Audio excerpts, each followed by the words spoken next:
If you're a practitioner like me, entering new fields again and again, you're always alone. You don't have people who understand you yet, and you don't understand the others. So the only thing you have is your own capacity of noticing and processing. Well, you've just been awarded the fellowship for the Research in Action community and the Schumacher Society. And your completion, let's call it, if we call it this way, was a book. Mm-hmm. So starting from a very basic point of why a book? I was tired, and if you're tired, you can go into burnout if you like. Sorry to say it like that, or you can write a book. That's what I figured.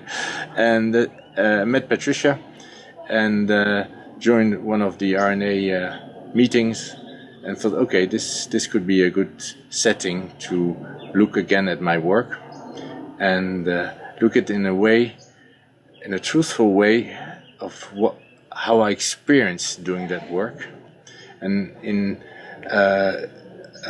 going back to scenes. And I remember, for example, vividly in one of the first meetings I spoke, I was talking about the content I thought, and you, as some others said, I asked, what does this do to you? And you and others say, we see disappointment. And I think that's quite an outing of this.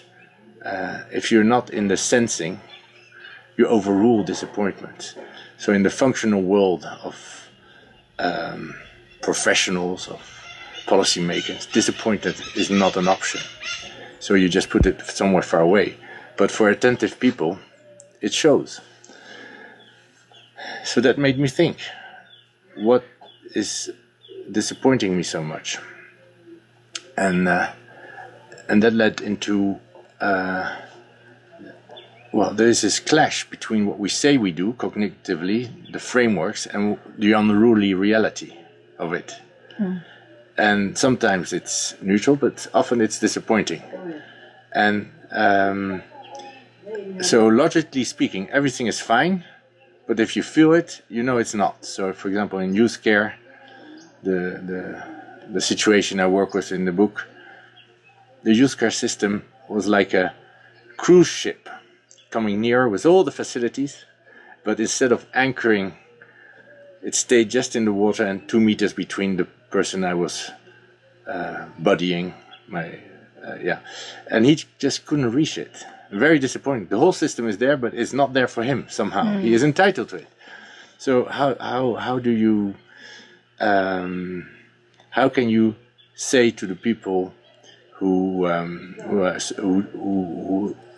rank him if he is allowed to have these services, how do you go about that? One way is the lawyer, and a lawyer intervened, and the other way is to speak to the heart of the others, but sometimes that doesn't work. So, and I try to describe what happens in these situations, and as I was writing, a name got coined of being a professional human. So, for example, in youth care, it's full of professionals, and they do their work according to organizational logics and with their hearts. But often you find yourself in situations where the humanness is not there because the organizational logic is there. So professional human is the subtitle, and then you have another title, right? Do you want to just say the other title is it's a warrior's rest. It's a bit pretentious in a way. Warrior's rest? On becoming a professional human, because I think it's becoming. It's not an end state. It's never an end state. And a warrior's rest is basically because I also noticed that if you stop doing, you start noticing. And you need to take a rest. If you're just running and doing and running and doing and being a busy doer, there's not much room for this reflection and sensing. Just slow down. And the title was given to me by a refugee who was working in a restaurant and was doing a marvelous job.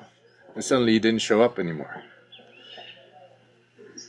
And he had finally put his life in a way that things started to work, and then his back his past came back, and he needed to digest his past. And so he told me, I'm having a warrior's rest. He's back now. A few years later, he's back doing his marvelous work. So that inspired me to call it like that. So I'm back too, by the way. I didn't draw on academic work in a straight line. Indirectly I did, through supervisors, through the people I speak who read, but I didn't read. So that's one. And the other one is that I drew on a lot of resources. The people who act up in the book all gave comments, because I didn't want to have a book where you say this is fiction and anything of reality is not you. Or I didn't want to do person A, person B. I just called them by their names, and I all wrote to them, is what we had in private, it's going to be put out in the public, is that okay for you? Do you think it's worthwhile? And I got all these reactions, and I processed them in my final publication. Literally, I only had to change one sentence, but I arranged and nuanced quite a bit. So I feel that I'm drawing on lots of resources, so not alone on an island. I was inspired by an octopus. Octopuses only live 1 year, so nothing repeats itself in their lives. There's one season, that's it. It doesn't come back, so you don't have time to learn. And they're individual species, so imagine, they learn so fast. They create their own reality.